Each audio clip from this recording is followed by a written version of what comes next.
Assalomu alaykum onlayn reklama a'zolari. Sizlar bilan g'aybona yana bir bora uchrashib turganimdan nihoyatda xursandman. Bugungi temamiz qizil o'ngachda o'simta.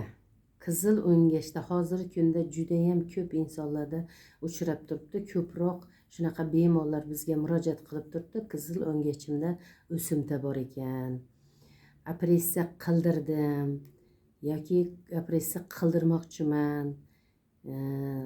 Qanaqa qilib tavsiya berasiz operatsiya qilishimga degan bemorlar uchrab turibdi va operatsiya bir necha marta qildirgan, ximiya nur olgan shunaqa bemorlar ham ko'plab uchrab turibdi.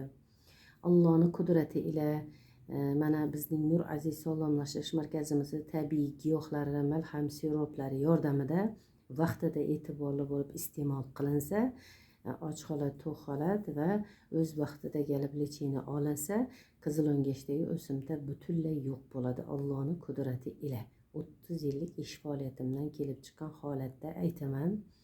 Qayta davolanishga, jarrohlik yo'li qo'llashga, ximiya nur olishga umuman hojat yo'q. Allohning qudrati ila.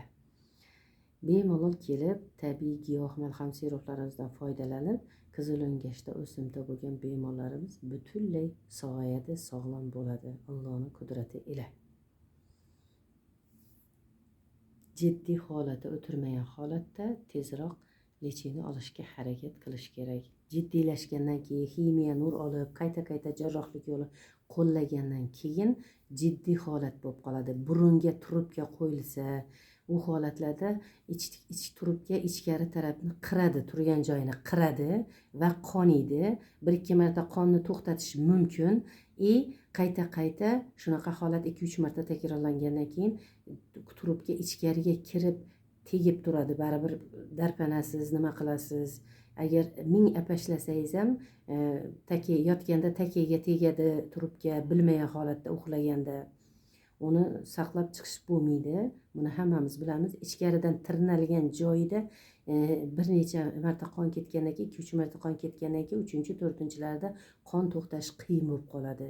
Qon to'xtash qiyin bo'lgandan keyin, qonni to'xtatib bo'lmagandan keyin o'zingiz nima bo'lishini bilasiz. Hamma biladi buni. Shuning uchun iloji boricha shu holatlarga kelmasdan oldin og'izdan ovqat yeb turgan paytimizda lechini oladigan bo'lsak juda ham yaxshi. Bunaqa holatlarda kamdan kam holatda yaxshi bo'ladi. Trubka qo'yib qon ketgan holatda. Qon ketgandan keyin ahvol jiddiylashadi. Shuning uchun iloji boricha shu joygacha bormasdan butunlay sog'ayishga harakat qilish kerak. Sog' bo'linglar, omon bo'linglar, layklaringizni bosaveringlar, yaqinlaringizga, o'zingizga juda ham e'tiborli bo'linglar. Allohim shunaqa bemorlarga o'zi shifosini bersin. So'rab qolamiz.